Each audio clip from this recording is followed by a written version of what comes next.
Welcome back to the dojo. I'm glad you can make it. Go ahead and leave a like because I know you're going to like this one. Share the video because why not? And plus, other people need to see this. Don't be stingy. And last but not least, subscribe because you came back too many times not to push that button. Now, the topic of discussion for today: the wise walk alone. Yes, the wise walk alone. Hawk Sensei, why do the wise walk alone? I'll tell you. When I was younger, my mother would always tell me, whatever you ask God for, He'll give it to you. Right? I said, all right, bet. So I prayed and prayed and prayed, and I talked to God. And I asked God for wisdom wise beyond my years. I didn't know what I was asking for. Right? And a lot of times throughout my life, I was told that I was very bright. I was very intelligent. It feels good when people tell you that, but that's not what this is about. This is about the experience of being somebody who's maybe possibly wise, or people would think that you're intellectual or smart, right? This experience is a rather lonely one.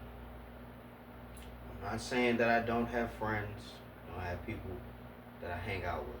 That's not what I'm saying. What I'm saying is there are very few people that you are able to connect with in this experience. Why is that? I don't really know. But I have an idea for you. I had sprained my ankle one day. I was jumping up trying to grab something off a top shelf or something. Sprained my ankle on the way down when I fell. I went to the hospital to get checked out, to get looked at.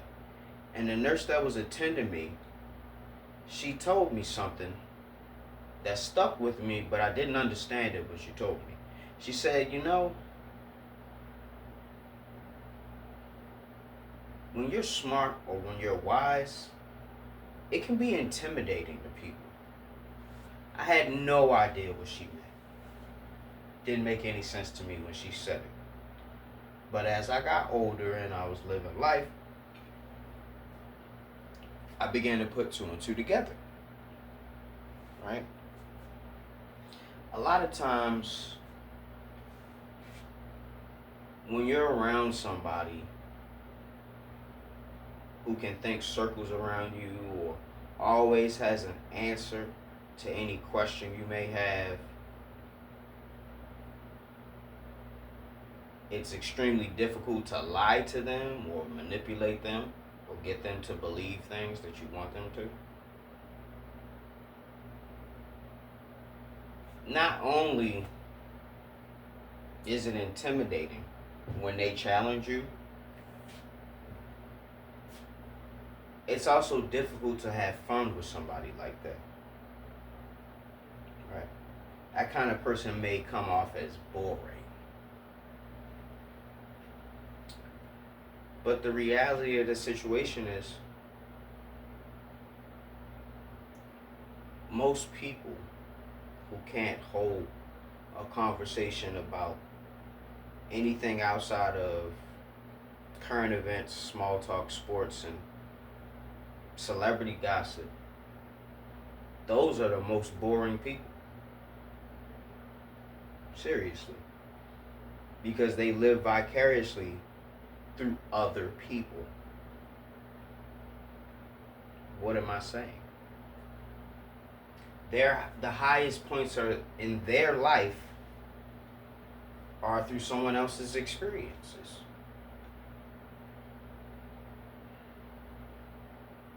if you have a favorite sports team and you ain't bet no money on their game, and when that team wins and you say we won, and you don't have nothing to do with the team, you ain't get no money off the win or nothing, that's living vicariously through someone else. You see what I'm saying? You're having an experience that you didn't really have because somebody else had it or was able to showcase it or share it with you. And you was able to get a pseudo experience, a pseudo win, a pseudo feeling of accomplishment. Right? That's living vicariously. I find that people who shun, ostracize, or even try to pick on or bully people who are intellectually astute, I find them doing that because of their own insecurities. Someone who has insight or intellectual ability, they remind other people of their shortcomings. That can do one of two things. That can make someone want to improve, that can inspire people, or it can also make people dislike you or want to distance themselves from you, right? Because when you come across somebody who's a voice of reason, it may ruin or spoil the fun that you were having.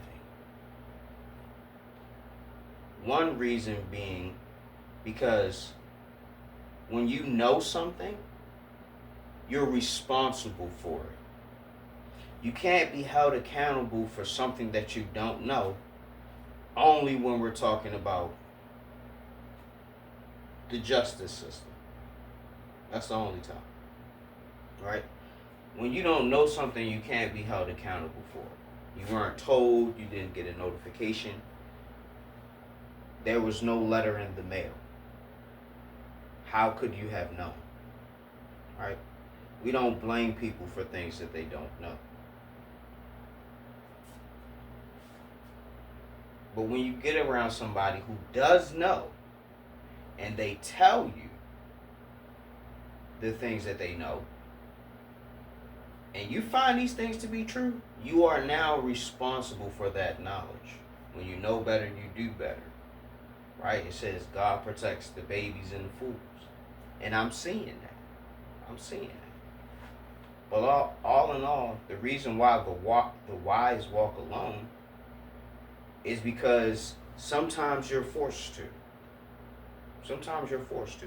Sometimes you have to play down who you are in order to connect with other people, as to not scare people off or give people the wrong idea. Because it may not even be that you scare people off. You may come across as somebody who's a know-it-all, or you think you're better than everyone else. You may come across as that as well. It may not necessarily be intimidation. It may be off-putting.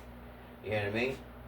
Especially when you're so intellectually astute that you lack self-awareness. You're so analytical and so insightful about everything but your own self. That was another thing I had to learn. I had to learn how to become self-aware. Self-awareness wasn't really something that I just had, because my mind was always focusing on external things, everything outside of me, all the things that I could learn and understand. My mind was geared outward, not really so much inward. You know what I mean? Not until I got older and I started to meditate and I started to contemplate and I started to think about things and, really sit with myself and start to try to understand, why do I do these things, or why do people do these things? Why do people do this or do that? Why do we behave in such a way, right? When I began to try to understand the human condition better, that's when I was becoming more self-aware, because I was getting a reference point between other people and myself by vicariously having experiences that they had, that they spoke about, right? But I don't live vicariously. I can experience vicariously, but I don't live vicariously through other people, right? Now, another reason why wise people walk alone is because when you're able to read people and understand people, you know who you shouldn't deal with and who you should and should not hang around. You know who has your best interest at heart, unless they're just really good at hiding their intent. And there are people out there who are good at that. You know what I mean? But that's not what we're talking about. We're talking about why the wise walk alone. Another reason why people who would be considered wise walk alone is because sometimes it's very difficult to think and to process and gain understanding when you have so many different things coming at you, so many different ideas and emotions and feelings and texts, and you know what I mean? Someone who likes to think and process. You like solitude at times. There are times when, yes, you appreciate the human connections that is to be had in social arenas or social settings, or even social media, whatever it may be. But the main reason why is because it is easier to live. It's less stressful, right? When you're a mental individual, you use your mind a lot. Believe it or not, your mind is a muscle. And the more you exercise your mind, the more strain you put on it. You can be exhausted after using your mind and thinking critically and over analyzing and over processing and over crunching numbers all day long. Yes, you can suffer from mental fatigue. It can literally make you tired and exhausted. Why? Because it's a muscle. Yes. Yes. All right.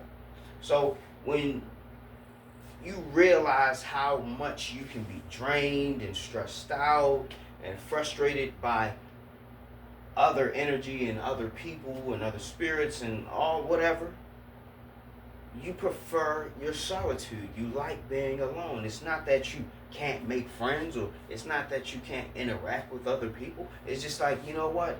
I just don't have time for the BS. I don't feel like being stressed out with this person's problems that I don't really care about. But because I have insight in their situation, I can help guide them out of it. Do I want to waste the time and energy trying to help people? You know what I mean? Do I want to do that? Not really, because I got my own problems to deal with, right? That's why I make these videos.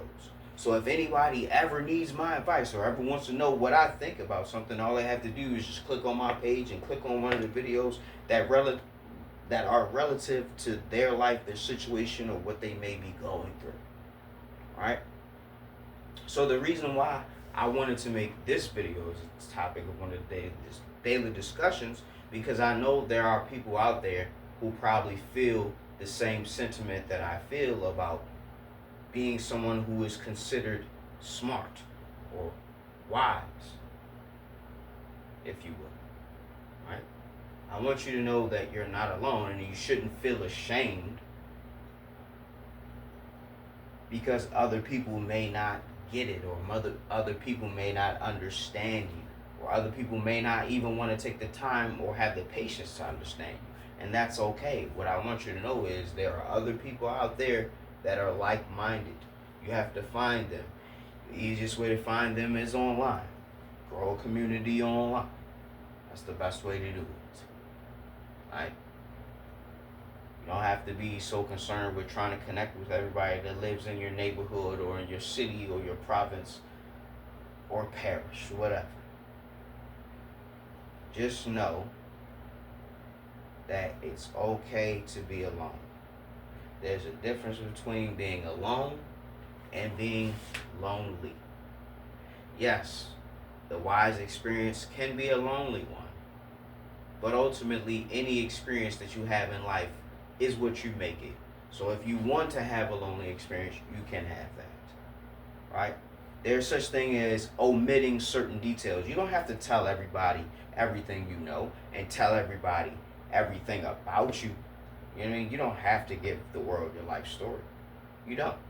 If you want to, go ahead. Sure, be my guest. Nobody's telling you not to, right? At the end of the day, the choice is always yours. If you want a wide group of people to interact and talk to, go for it.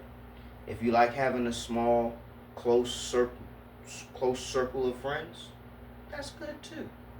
Whatever floats your boat. Remember, this experience is personal to you.